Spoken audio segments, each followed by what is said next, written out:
요한계시록은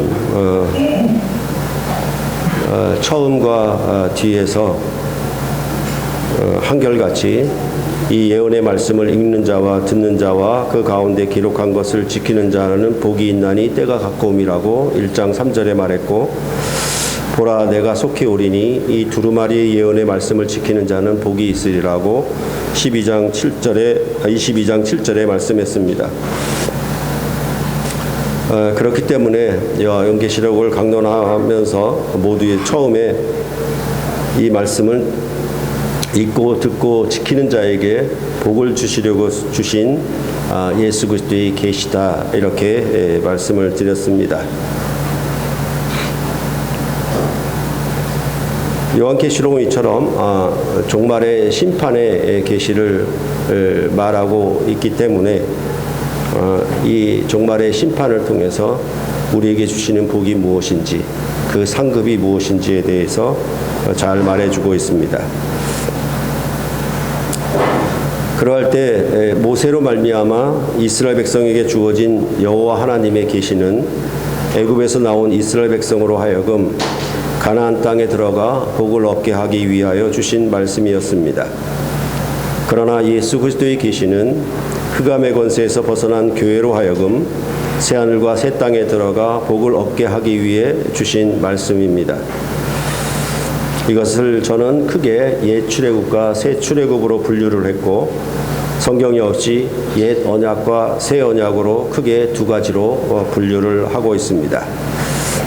둘 다 이 언약의 말씀을 읽고 듣고 지키는 자에게 주시는 복을 말하고 있는데, 그 복이 과연 썩어질 영광이냐 아니면 썩지 않을 영광이냐라는 것으로 구약과 신약에 있어 차이가 나고 있고, 또한 이것은 전체적으로 하나님께서 그 언약 백성에게 주시는 복이라고 그렇게 성경은 말씀해 주고 있는 것입니다.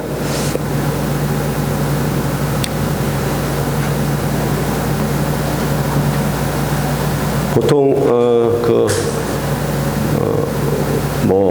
부동산이나 주식에 투자를 하면 복 받는다라는 것에 대해서는 아주 민감하게 반응하지만은 하늘나라의 복에 대해서는 민감하게 반응하지 않고 세상 사람들은 무시해 버리기 일쑤입니다. 그러나 이 말씀은 교회에게 주신 책으로, 교회는 참으로 이 말씀을 읽고 듣고 지켜서 하나님이 주시는 복에 참여하고 그 상급을 얻어야 할 것입니다. 그러할 때 이 요한계시록은 세상 나라인 로마로부터 박해를 받고 있는 요한계시록 2장과 3장에 나오는 아시아의 7교회를 대상으로 주어진 말씀입니다. 그 말씀은 하늘의 보좌를 둔 하나님 아버지로부터 받은 두루마리를 그 아들 예수 그리스도를 통해 집행하는 종말의 경륜을 말하고 있는 것입니다. 종말에 나타낼 경륜을 요한계시록은 세 가지의 7 시리즈를 통해서 말하고 있습니다. 처음 7이는 최종 심판을 언약적 성취로 경영함을 두루마리에 인을 떼는 방식으로 말했습니다. 그러니까 하나님께서 최종적인 이 심판을 어떻게 집행할 것이냐, 그것에 대한 마스터 플랜이 바로 이 7인에 담겨 있다라고 보시면 됩니다. 그래서 그 종말에 하나님이 세상 나라를 심판하고 어떻게 하나님 나라를 완성할 것인가에 대하여 그 정책적으로 일종의 정책집이라고 할 수가 있겠죠. 그렇죠? 보통 정부가 얘기할 때는 백서라고 얘기하죠.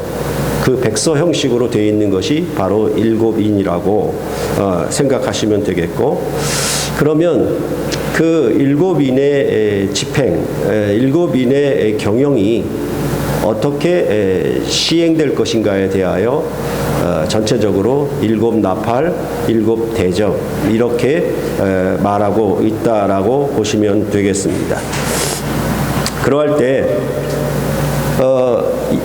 마지막 7인을 뗄 때에 7 나팔이 집행이 되는 것처럼 그 정책이 수립이 되고 나면 이제 정책을 직접적으로 수행을 해야 되니까 그 정책을 그 백서를 펴서 그 안에 기록된 내용을 차근차근 집행해 나가야 하기 때문에 이제 그 7 나팔이 먼저 나오고 있는데, 이것은 대체적으로 심판의 시행, 집행 이런 것들을 나타내는 그런 내용이라고 할 수 있겠고, 7 대접은 최종적이며 완결된 심판을 말하는 것으로 그렇게 보시면 되겠습니다.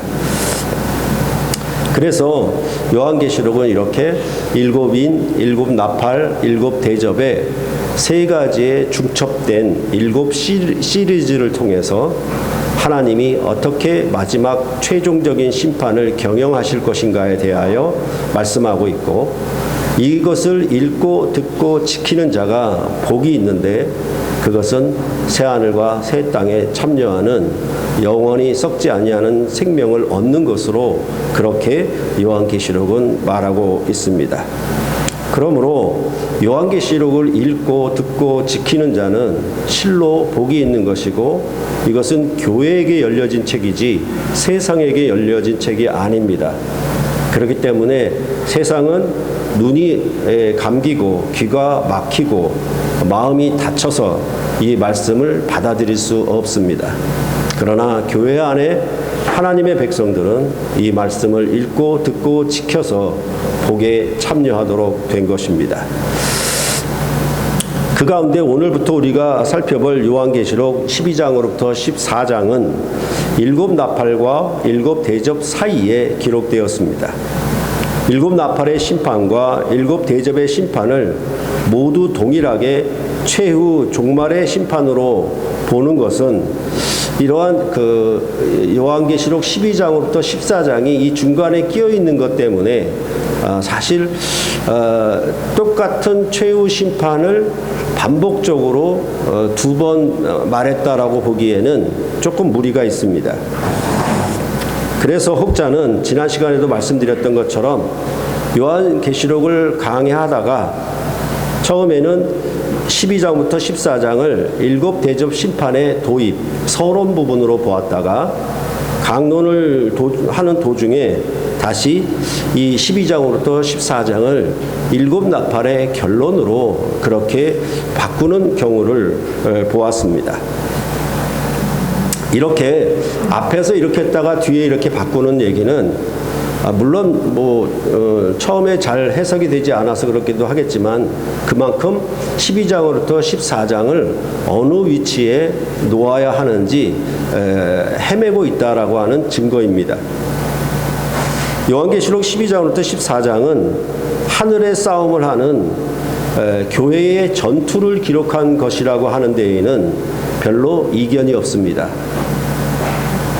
그러면 이 교회의 전투가 왜 7 나팔과 7 대접 사이에 기록되고 있는 것인지 그에 대한 적절한 설명이 되어야 할 것입니다.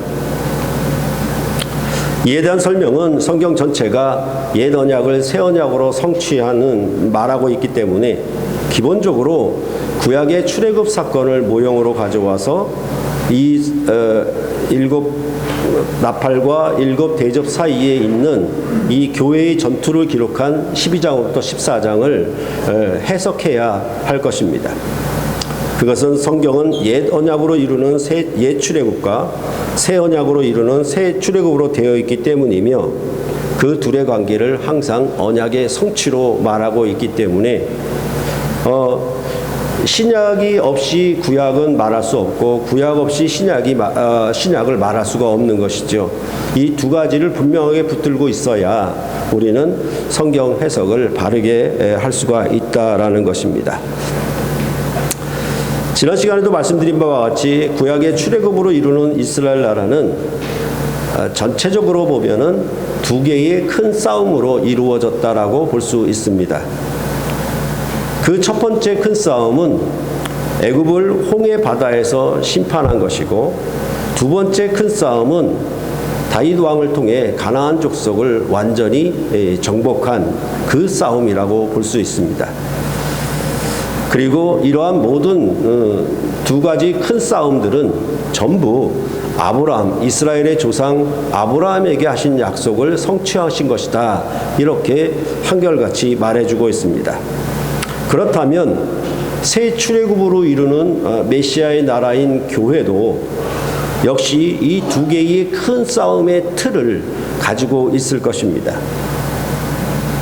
그것은 초림을 통한 예수 그리스도의 십자가에서 죄와 죽음을 이긴 승리가 첫 싸움일 것이며, 그리고 이제 재림을 통해서 예수 그리스도께서 이 싸움을 최종적으로 마무리하는, 완성하는 그 싸움이 될 것입니다.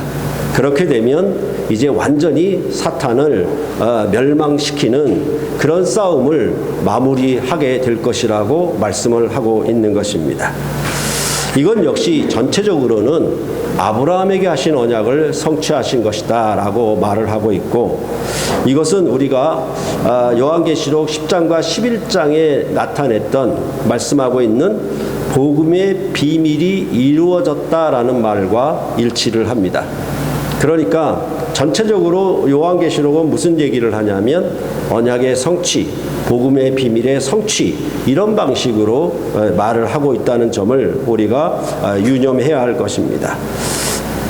그렇게 볼 때 이렇게 복음의 비밀을 성취하신 하나님에 대해서 뭐라고 얘기하냐면, 옛적에도 계셨고 지금도 계신 주 하나님이 전능하신 분이라고 그렇게 말을 하고 있습니다. 이것은 우리가 11장에서 보았던 것처럼 24장로가 하나님께 대하여 경배와 찬양을 드리는 말씀 가운데 나타나 있습니다. 그러니까 옛적에도 계셨고 지금도 계신 주 하나님의 전능하심이라고 하는 것은 옛적에 말씀하신 것을 지금에 성취하시는, 그런 언약에 성취하시는 전능함을 말씀을 하고 있는 것입니다. 그리고 일곱 나팔을 불 때에 세상 나라가 우리 주와 그의 그리스도의 나라가 되어 그가 세세토록 왕노릇 하시리로다 라고 11장 15절에 말씀한 것은 마치 애굽의 군대를 홍해에서 심판한 것과 같이 첫 싸움의 승리로 말미암아 애굽의 왕권이 여호와 하나님의 왕권으로 바뀐 것처럼 세상 나라의 왕권이 예수 그리스도의 왕권으로 바뀐 것을 말하고 있는 것입니다. 그러니까 이것도 우리가 로마서 12장을 보게 되면 첫사람 아담으로 말미암아 죄와 사망의 왕국이 되었는데, 둘째 사람 예수 그리스도로 말미암아 의와 생명이 왕노릇하는 새로운 왕국으로 바뀌었다, 이렇게 말하는 것도 역시 같은 맥락이라고 볼 수가 있겠습니다. 그러니까 전체적으로는 창조 이후로 세상 나라가 계속 지배하고 다스려 왔는데, 이제 예수 그리스도의 십자가의 부활의 승리는 전세가 역전이 되어서 이제 하나님 나라가 승리한 첫 싸움의 승리라고 그렇게 성경은 우리에게 말해주고 있는 것입니다. 그렇기 때문에 죄와 죽음을 이기신 부활하신 주님의 왕권은 이제 큰 권능을 잡으신 것이며, 땅에 거하는 자들을 완전히 멸망시키기까지 그 권세는 영원 무궁할 것임을 이 24장로는 찬양으로 경배를 드렸던 것입니다. 그래서 옛 출애굽에서 나타난 이스라엘의 역사는 홍해 바다에서의 결정적인 애굽을 심판함이 그 시작이고, 최종적으로는 다윗 왕이 가나안 땅의 일곱 족속을 즉 아말렉으로 대표되는 가나안 족속들을 완전히 진멸하는 승리를 통해서 완성이 되었습니다.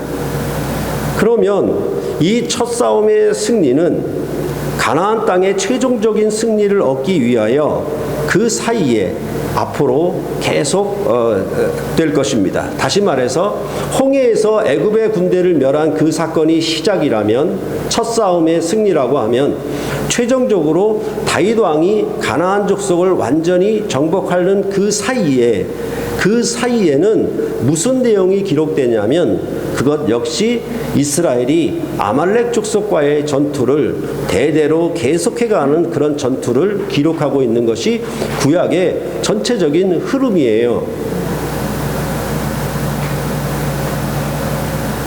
그것이 바로 여호수아로부터 다윗 왕에 이르는 이스라엘의 역사가 홍해의 심판과 다윗 왕의 승리 그 사이에 기록되는 모든 역사는 한결같이 이스라엘의 전투를 기록한 내용이라고 보시면은 거의 이해가 다 될 것입니다.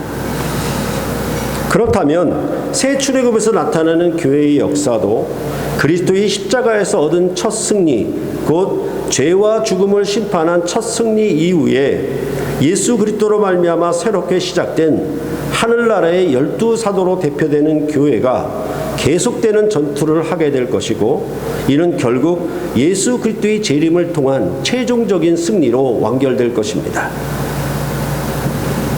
그러면 이러한 구원 역사에 나타난 하나님 나라를 완성하고 이루는 그 구원을 보게 되면 우리는 이제 요한계시록 12장으로부터 14장의 내용을 이야기할 수 있고 이해할 수 있습니다. 일곱 나팔은 첫 승리를 마치 출애굽 때 열재앙으로 애굽을 때리고 홍해 바다에서 애굽의 군대를 몰살시킨 경우와 같이 이제 예수 그리스도의 십자가의 승리를 말하는 방식으로 기술되었습니다. 그리고 그리스도의 부활로 시작된 전투는 이제 요한계시록 12장으로부터 14장에 기록될 것이고, 그 최종적인 싸움의 승리는 일곱 대접의 심판을 통해서 완결될 것이라고 요한계시록은 말하고 있는 것입니다.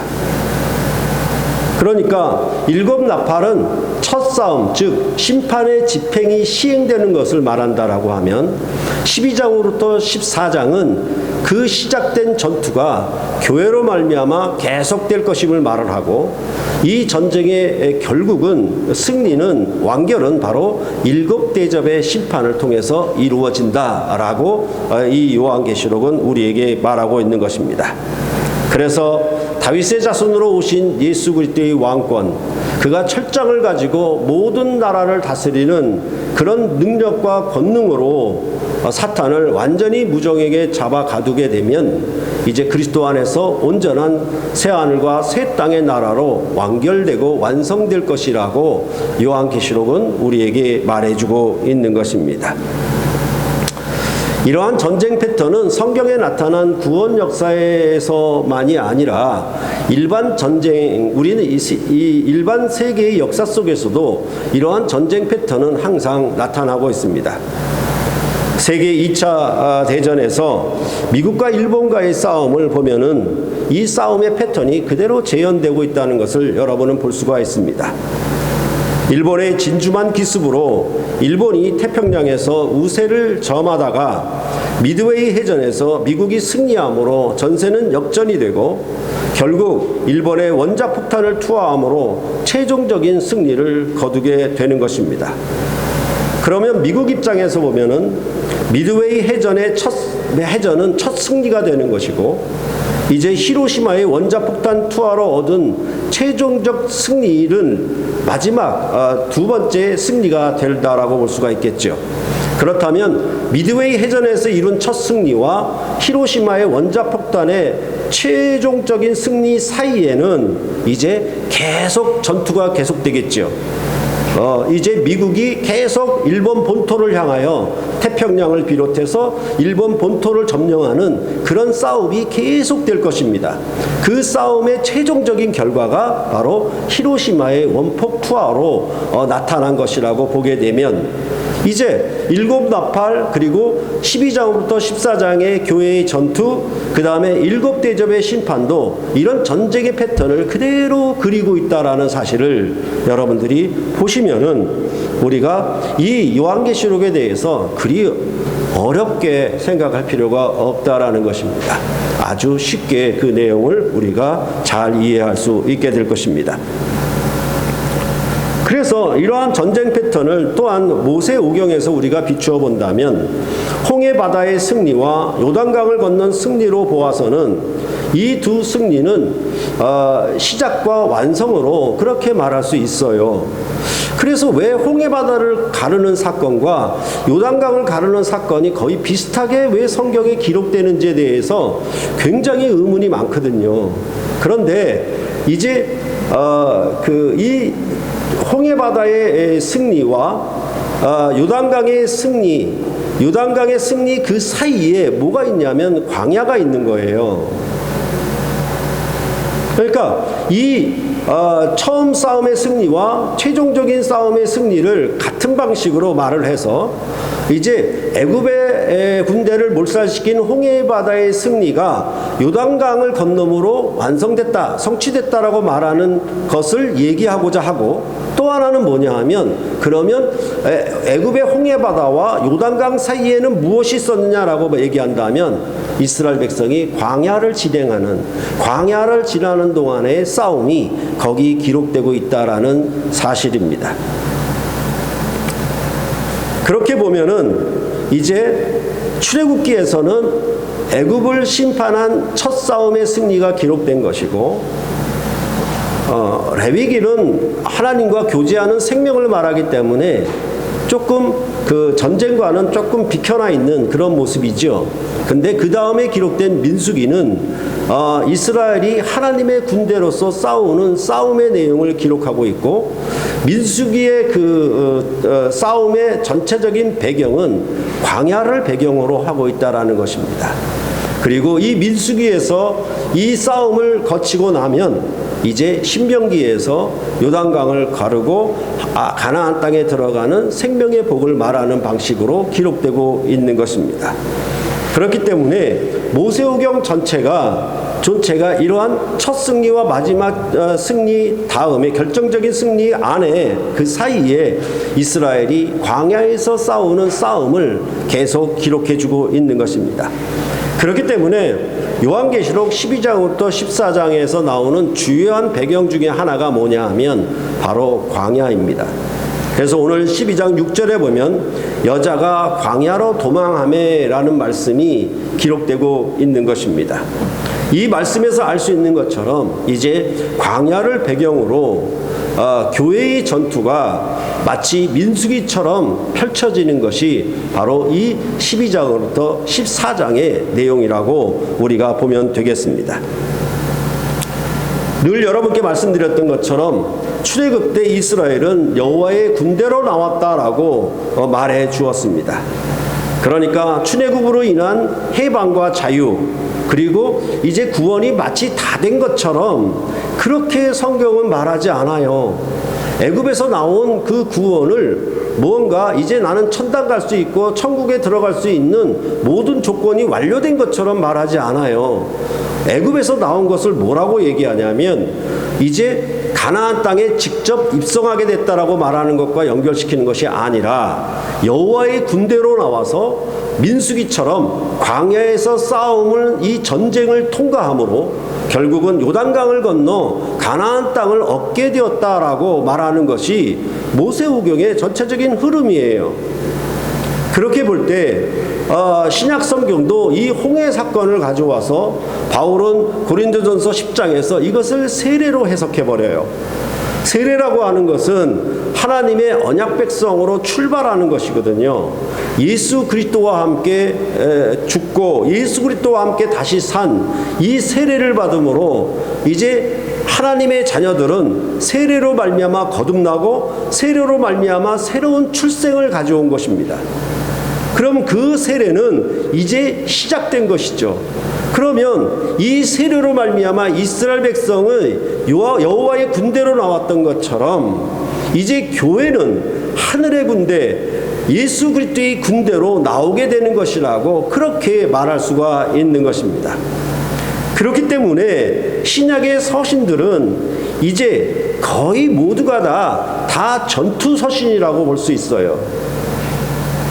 그러니까 이것도 어떻게 되어 있냐면 만약에 첫 싸움의 승리, 예수 그리스도의 십자가의 죽으심과 부활의 승리를 기록한 것은 복음서, 그 다음에 모든 서신서들은 한결같이 이 복음서로 말미암아 예수 그리스도의 죽고 부활하심으로 말미암아 탄생한 교회가 하늘나라의 군대로서 어떻게 세상에서, 즉 광야에서 여러 가지 상황과 조건과 문제를 겪으며 승리하여 싸움을 싸워가는 것인가에 기록하고, 그 최종적인 승리를 요한계시록을 통해서 말을 하고 있다라고 보면은 신약 성경 전체도 다 한결같이 전투에 관한 얘기고, 그렇게 우리가 말할 수가 있는 것입니다. 그렇기 때문에 우리가 예수 그리스도를 믿어서 구원 얻었다라고 하고 세례받았다라고 하는 것을 다른 말로 치환해서 말하자고 한다면, 그것은 우리를 복음의 군사로 부름을 받았다라는 말로 바꾸어야 할 것입니다. 그냥 믿으면 천국 갈 수 있다라는 그 말이 아니라, 행위가 아니라도 믿음으로 천당 갈 수 있다는 말이 아니라, 이제 예수 그리스도를 믿어서 그 예수 그리스도를 왕으로 아는 그 나라의 백성이 되었다라고 하면, 그 첫 시작이 뭐냐 하면 그것은 바로 복음의 군사로 나온 것이다 라고 보는 것이 아주 타당합니다. 그리하여서 이제 세례로 말미암아 우리는 무슨 싸움이 전개되냐면 교회의 전투가 전개되는 것입니다. 그런 내용이 바로 이 요한계시록 12장부터 14장에 기록되고 있다라는 사실입니다. 그렇게 되면은 앞서 말씀드린 것처럼 요한계시록 12장부터 14장은 일곱째 나팔에 이어서 새롭게 시작되는 단락이 분명합니다.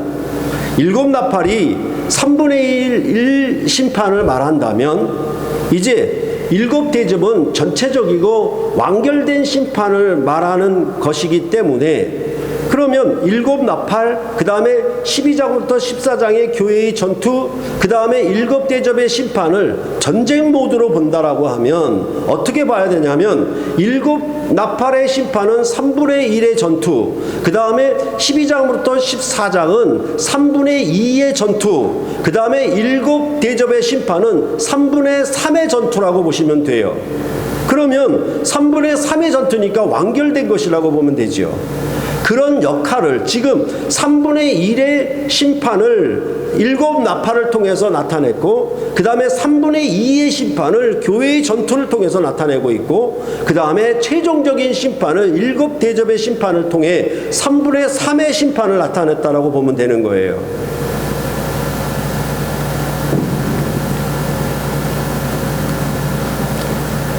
이렇게 보면서 우리가 새로운 단락에 들어갈 때마다 항상 잊지 말아야 되는 것은, 오늘 설교 처음에도 말씀드렸던 것처럼 요한계시록은 읽고 듣고 지키는 자에게 복을 주려고 하시는 예수 그리스도의 계시의 말씀이라는 것을 잊지 말아야만 합니다. 요한계시록은 분명히 우리가 읽고 듣고 지켜서 복을 얻어야 되는 책이지, 멀리하고 해석하기 두려워서 저 멀리 제쳐둬야 되는 그러한 이상한 책이 아니에요. 우리에게 주신 생명의 말씀이고 복과 상급을 약속하시는 그런 말씀인 것을 알고, 정말로 이 요한계시록이 바르게 해석되어질 때 정말로 이 계시록의 해석으로 말미암아 그 믿는 백성들, 그 교회는 큰 복을 누리는 것이라고 할 수 있어요. 그래서 우리는 항상 얘기를 하잖아요. 뭐 주식의 전문가들 아니면 부동산 전문가들에게 물어보잖아요. 앞으로 어떻게 되겠습니까? 앞으로 어떻게 될 것 같아요? 주식에 대해 경향이 어떻게 돼요? 부동산 경향이 어떻게 될 거예요? 그래서 만약에 그 전문가가 미래의 것을 알려준다라고 하면 이 사람은 뭐예요? 복이 있는 거죠. 근데 그것은 썩어질 복이고 세상의 땅의 축복에 불과하지만, 이제 예수 그리스도 안에서 주신 계시, 곧 이 종말의 계시는 우리 신약 백성 교회에게 주신 책으로서 영원한 생명의 나라에 들어가게 하는 복을 주는 것이고, 다시는 썩지 아니하는 영원한 생명을 주시는 복이기 때문에 우리는 요한계시록을 잘 듣고 해석하여서 이 말씀을 지키는 일에 힘을 다해야 할 것입니다.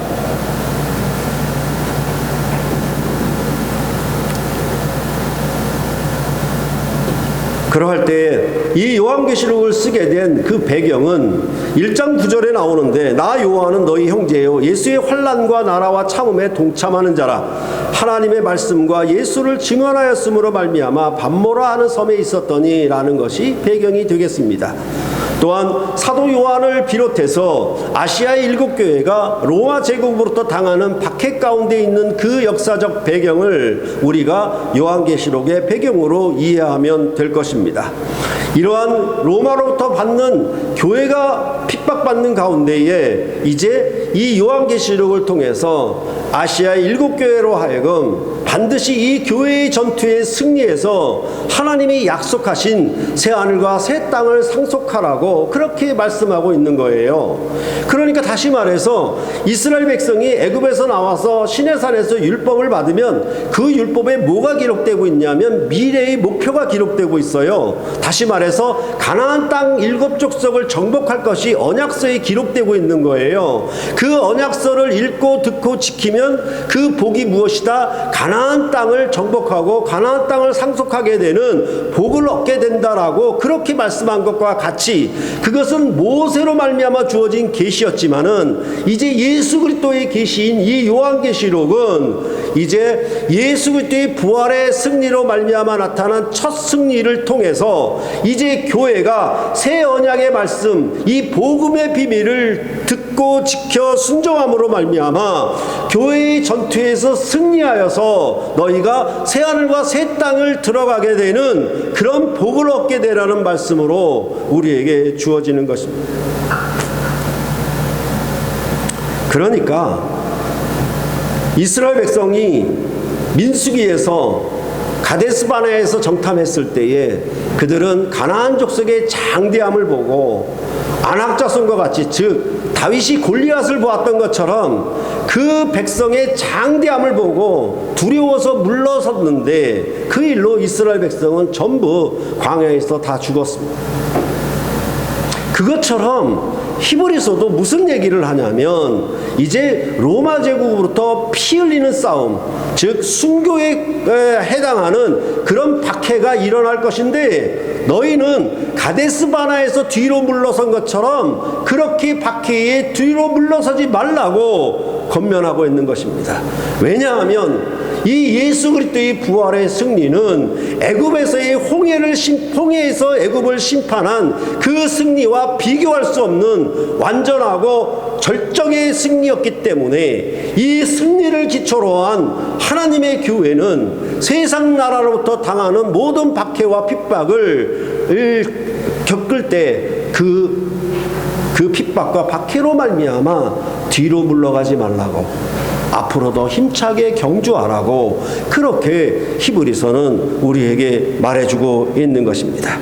그렇기 때문에 예수 그리스도는 바로 요한을 통해서 주일날에 반드시 속히 될 일에 대해서 계시하여 주시고 이것을 아시아 7교회에 편지로 보내서 너희가 당하는 로마 제국으로부터 겪는 박해와 핍박 속에서 이것을 뒤로 물러가지 말고 믿음에 떨어지지 말고 담대히 싸워서 이기라고 그렇게 권면을 하고 있는 것입니다.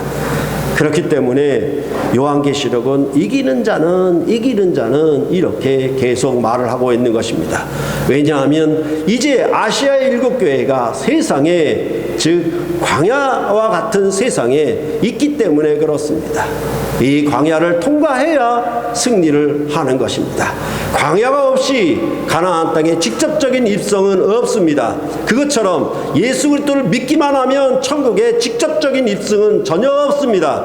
반드시 세상에서 우리가 세례받은 이후로 이 광야 같은 세상에서 어떻게 싸움에 승리하는 그 승리를 차곡차곡 쌓아나갈 때 결정적인 승리가 오는 것이지 우리가 하나의 케어 펀치를 날리는 것도 중요하지만은 계속 잽을 던지면서 마지막에 결정적인 펀치를 던지는 것은 정말 싸움의 전략에 있어서 매우 중요한 승리를 가져다 주는 것입니다.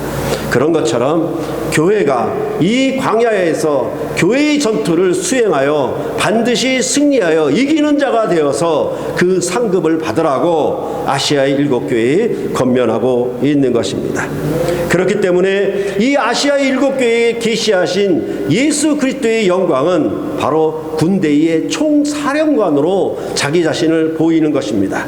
그래서 그의 오른손에 7별이 있고 그의 입에서 좌우에 날선검이 나오고 그 얼굴은 해가 힘있게 비치는 것 같더라라는 말씀은 바로 총사령관의 그 위엄 있고 아주 그 큰 능력이 있는 그런 권세 있는 모습으로 묘사를 하고 있는 것입니다. 이것은 출애굽한 이스라엘 백성들과 함께 여호와의 사자가 함께할 것이라고 말하는 것 가운데서도 역시 똑같이 나타납니다. 너희가 가나안 땅에 올라갈 때 여호와의 위엄이 함께할 것이고 여호와의 왕벌이 함께할 것이고 앞서갈 것이며 여호와의 권능이 너희에 앞서갈 것이라고 너희와 함께 동행해 갈 것이라고 그렇게 말을 하므로 여호와의 군대 장관이 이스라엘 백성과 함께 가나안 땅 전투에 참여하게 될 것임을 그렇게 말했던 것과 역시 같은 맥락인 것입니다. 이제 예수 그리스도가 죽음을 이기시고 부활하신 이 승리의 왕으로서의 그는 총사령관으로 이 땅에 있는 세상의 교회에게 그는 그런 위엄 있는 모습으로 용사의 모습으로 전사의 모습으로 함께하고 있는 것을 요한계시록은 먼저 그 환상과 계시를 통해서 보여준 것입니다.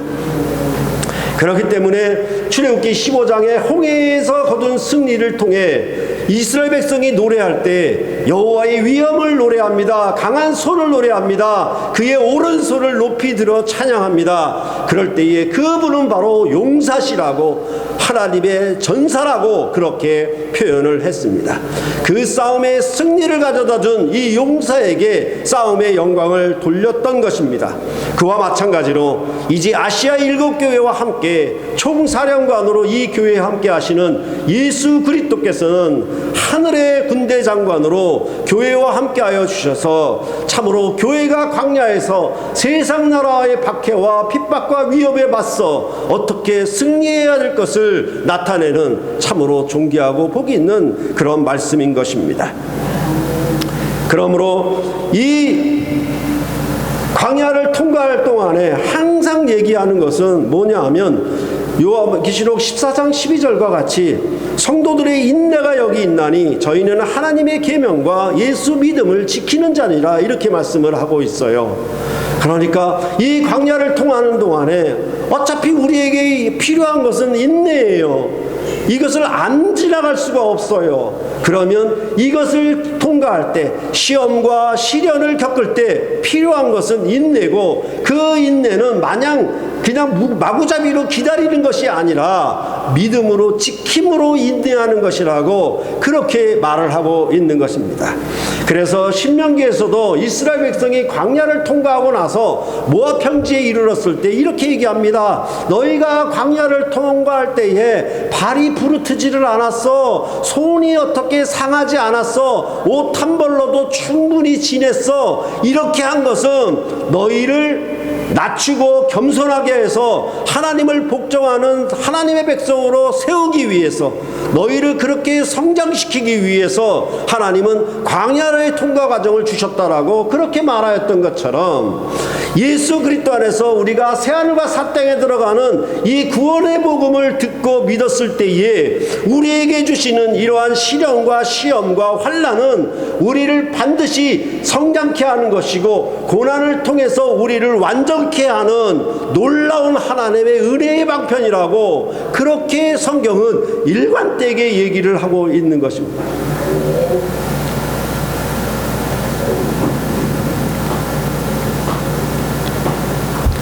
그럴 때 이제 요한계시록 12장부터 14장은 요한계시록 12장은 용이 하늘로부터 쫓겨나 한 여자를 핍박하는 것을 말을 하고 있고 그 다음에 13장은 쫓겨난 용이 바다와 땅에서 권세를 나타내는 내용이 나오고 그 다음에 14장은 시온산에서 어린 양과 14만 4천의 성도들의 승리를 말하고 있습니다. 그러니까 이것 자체도 뭐냐 하면 첫 싸움과 마지막 싸움의 내용을 그대로 요한에 또 담고 있는 거예요.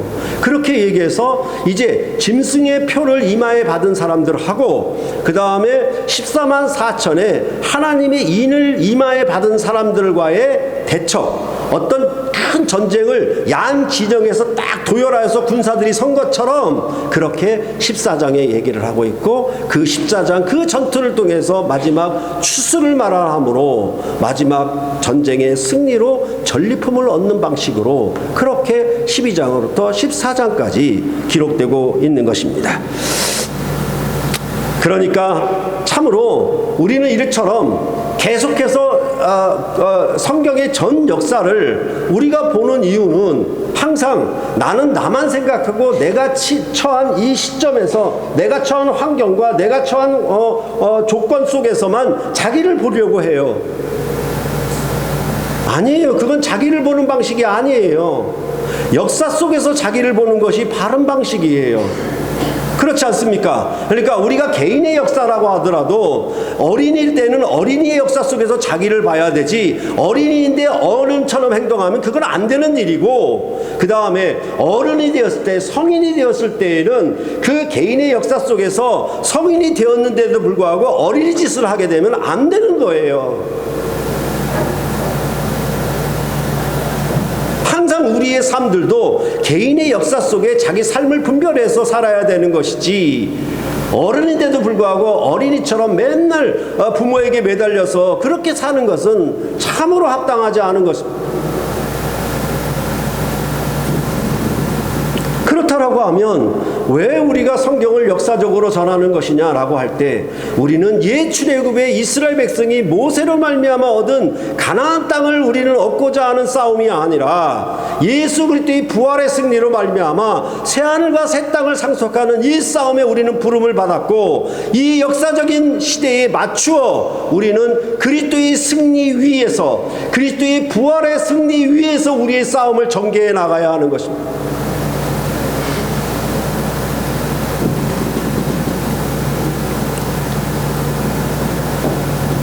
그렇기 때문에 이 하박국서를 통해서 또 말을 했듯이 뭐냐 하면, 이제 구약 백성이 가졌던, 구약의 의인들이 가졌던 믿음과 이제 신약의 백성들이 가진 의인의 믿음이 차이가 있는 거예요. 구약의 믿음의 증인들은 증거는 받았을 때 약속은 받지 못했어요. 그러나 신약의 믿음의 증인들은 증거와 약속을 다 받았어요. 그 약속은 뭐냐면 예수 그리스도 안에서 구약의 모든 언약을 다 성취한 것을 이미 받아 있는 상황이에요. 그렇기 때문에 이제 교회가 앞으로 닥치는 큰 박해로부터 물러서게 되면 이 큰 구원을 등한히 여기는 것이고 실패한 것이고 그것은 아주 비참한 것이 될 것이라고, 그렇게 히브리서는 우리에게 말해주고 있는 것입니다. 그러할 때 바로 이 요한계시록 12장은 요한계시록 13장의 원인 설명이라고 할 수 있겠고, 용이 왜 바다와 땅에서 큰 권세를 가지고 있는지에 대해서 알게 하는 그 배경을 제공합니다. 왜 용이 이 땅과 바다에서 싸우려고 하는가에 대해서는 그가 하늘에 있다가 하늘의 싸움에 패하여 땅과 바다로 쫓겨났기 때문이라고 말해주고 있습니다. 그러할 때 12장은 우리가 크게 세 부분으로 볼 수 있는데, 1절로부터 6절은 영광을 입은 여자가 한 아이를 해산하는, 즉 출산에 관한 내용이 가장 중요한 포인트입니다. 그리고 물론 거기도 전쟁이 있습니다. 왜냐하면 사탄이 그 아이를 삼키려고 기다리고 있었거든요. 그리고 7절로부터 12절은 하늘의 전쟁에서 용이 패하여 쫓겨나는 내용을 얘기를 해주고 있고, 13절로부터 17절은 용이 여자를 핍박하는 것을 말해주고 있습니다. 그리고 12장 1절부터 6절에서는 하늘에서 보이는 두 가지 이적으로 분류해서 말을 하고 있습니다. 하나는 한 여자가 아이를 해산하는 이적이고, 다른 하나는 용이 해산한 아이를 삼키려고 한 이적으로 나눌 수 있겠습니다. 그러면 12장 1절부터 2절을 보면은 하늘에 큰 이적이 보이니 해를 옷 입은 한 여자가 있는데 그 발 아래에는 달이 있고 그 머리에는 12별의 면류관을 썼더라. 이 여자가 아이를 베어 해산하게 되매 아파서 애를 쓰며 부르짖더라. 요한계시록 11장까지는 주로 땅에 거하는 자들에 대한 심판을 말을 했는데, 이제 12장부터는 하늘의 이적을 보이고 계십니다. 이렇게 해서 성도들이 땅에서 고난을 받아도 하늘의 경륜을 알고 살도록 하려 하신 것임을 나타내고 있는 것입니다. 시내산에 보좌를 둔 여호와의 경륜이 아니라 하늘 보좌에 둔 하나님 아버지의 경륜이 펼쳐지는 요한계시록의 경륜과 같은 흐름입니다. 그렇게 하여 고난을 능히 이기게 하는 것입니다. 하늘에 산 소망이 있는 자들은 이 광야와 같은 세상의 고난에서 물러서지 않고 능히 믿음으로 승리할 것입니다. 한 여자의 모습을 묘사하고 있는데 태양으로 옷을 입고 머리에는 12별의 면류관을 썼으며 발 아래에는 달이 있습니다. 또한 3절의 붉은 용의 모습과 이것은 대조를 이루고 있습니다. 하늘에 또 다른 이적이 보이니 보라, 한 큰 붉은 용이 있어 머리가 7이요 뿔이 10이라 그 여러 머리에 7면류관이 있는데 라고 말해주고 있습니다. 우선 여기 여자는 교회를 가리키는 것으로 보아야 할 것입니다. 여자가 태양을 입은 것은 영광스러움을 말하는 것이고 12면류관은 12사도를 뜻하며 발 아래 다른 권세를 의미한다고 보는 것이 좋겠습니다. 그러므로 교회가 권세와 영광을 가지고 있음을 나타내고 있는 그런 묘사입니다. 비록 교회가 지금은 요한이 반모섬에 유배되어 있고 아시아 7교회는 환난 중에 있지만 하늘의 그림은 전체적으로 그 영광스러움이라고 말해주고 있는 것입니다. 용의 모습은 붉고 7머리에 7면류관을 썼고 10뿔이 있습니다. 7열이라고 하는 숫자는 완전수이며 특히 머리의 모습을 주로 묘사하고 있습니다. 이는 마치 창세기 3장 1절에 여호와 하나님의 지으신 들짐승 중에 뱀이 가장 강교하더라 라고 하는 그런 표현을 말하는 것과 맥락이 같습니다. 창세기의 뱀이 이제 요한계시록에선 용으로 그 실체를 드러냈다라고 보시면 되겠습니다. 그래서 뱀으로 묘사된 애굽의 권세와 맞닥뜨리는 싸움이 옛 구약의 이스라엘의 싸움이라고 하면 이제 신약의 싸움은 하늘에 있었던 용과의 싸움, 그래서 하늘에 속한 악한 영과의 싸움이라고 그렇게 말하는 것과 같습니다. 그렇기 때문에 12장 9절을 보면은 큰 용이 내쫓기니 옛뱀 곧 마귀라고도 하고 사탄이라고도 하며 온 천하를 꿰는 자라 이렇게 말하고 있습니다. 그것은 창세기의 에덴에서 뱀이 하와를 깨었던 것과 똑같은 역할을 이렇게 말해주고 있는 것입니다. 이러한 용이 4절에 보면은 꼬리로 하늘의 별 3분의 1을 끌어다가 땅으로 던지는 것을 말하고 있습니다. 이는 온 천하를 꿰어서 이런 결과를 가져왔다라고 보는 것이 좋겠습니다. 이러한 말은 무슨 말인고 하면 베드로후서 2장 20절로부터 22절이 말하는 것과 같습니다. 만일 그들이 우리 주 되신 구주 예수 그리스도를 알므로 세상의 더러움을 피한 후에 다시 그 중에 얽매이고 지면 그 나중 형편이 처음보다 더 심하리니 의의 도를 안 후에 받은 거룩한 명령을 저버리는 것보다 알지 못하는 것이 도리어 그들에게 나으니라. 참된 속담에 이르기를 개가 그 토했던 것에 돌아가고 돼지가 씻었다가 더러운 구덩이에 도로 두었다는 말이 그들에게 응하였도다. 이것은 무슨 말인고 하면 하늘의 영광스러운 자리에서 땅의 비천한 곳으로 추락했다는 표현이에요. 그러니까 이 베드로후서의 말씀도 결국은 그 배경이 뭐냐, 이기고 지느냐의 싸움에 따라서 지는 자는, 얽매이고 지는 자는 세상의 더러움을 피한 후에라고 하는 것은 마치 출애굽한 것을 얘기하는 것처럼 그리스도 안에서 세례를 받은 그 후에 너희가 세상으로부터 얽매이고 지면 그 나중 형편이 더 심하고 비참하고 더럽게 될 것이라고 그렇게 말하고 있는 것입니다. 이 여자가 아이를 해산하는데 아파서 부르짖습니다. 어떻게 보면 구원의 역사는 여자가 아이를 해산하려고 부르짖는 역사라고도 볼 수가 있겠습니다. 그러니까 성경은 처음부터 뭐냐 하면 여자의 후손을 계속 말하고 있는 방식이에요.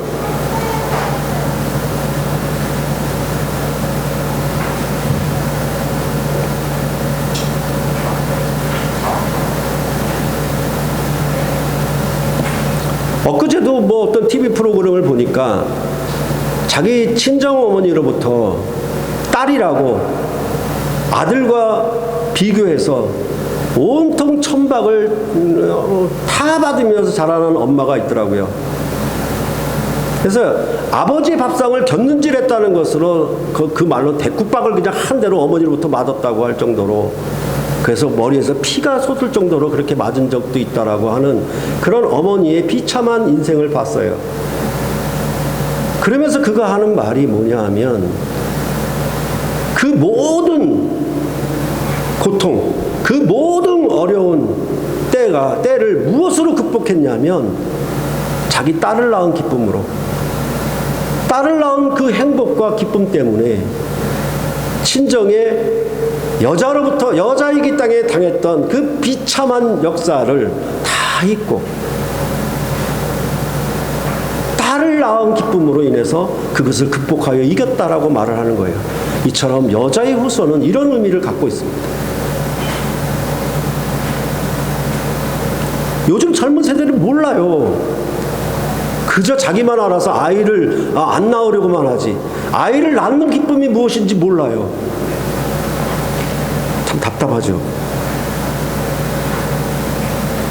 여자로서 가장 잘한 일이 무엇냐고 얘기하니까 어떤 연예인이 그렇게 얘기를 하더라고.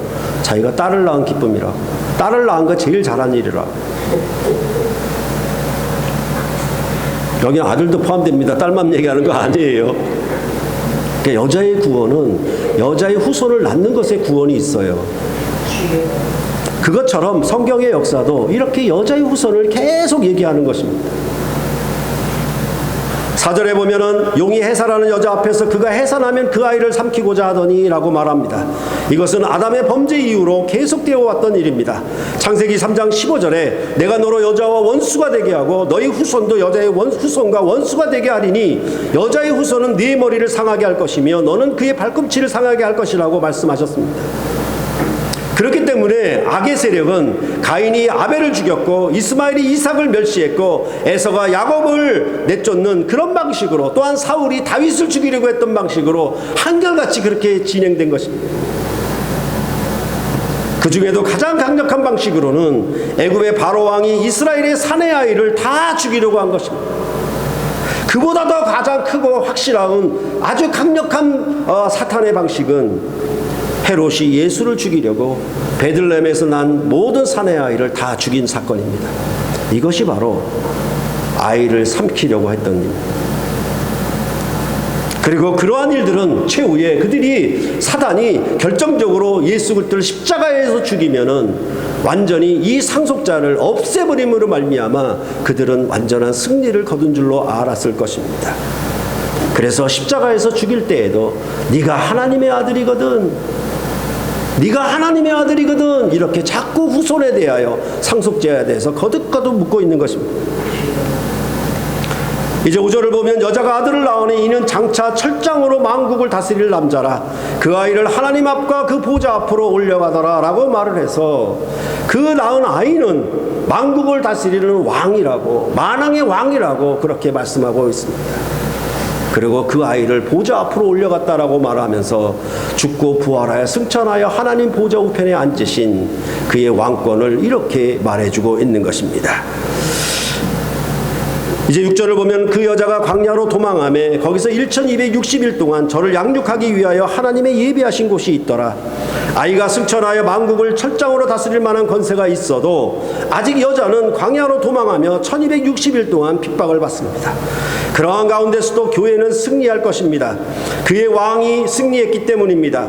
해산하는 여인 안에서 그 아이는 고통을 받았으나 승천했고 그는 만국을 철장으로 다스릴 권세를 갖고 보좌 앞으로 나아갔습니다. 바로 그분이 지금은 교회를 이 땅 위에서 양육하고 있는 것입니다.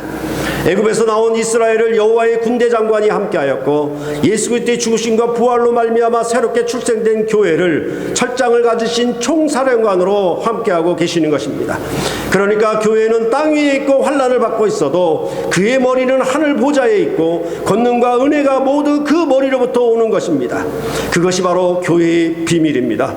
그리고 짐승으로부터 표를 받은 자들과 다르게 어린 양과 함께 시온산에 14만 4천이 있는데 그들의 이마에는 어린 양의 이름과 아버지의 이름을 쓴 것이 있어 반드시 그들은 승리하게 될 것입니다. 이들이 바로 하늘의 군대이기 때문에 그렇습니다. 여러분의 모든 믿음의 신앙의 경주를 세례로부터 시작했다면 그것은 이제 군사로서 전쟁터에 났다는 것이며, 이제는 그것은 혈과 육에 속한 씨름이 아니라 세상의 악한 영들과의 하늘의 싸움에 참여했다는 것을 잊으시면 안 됩니다.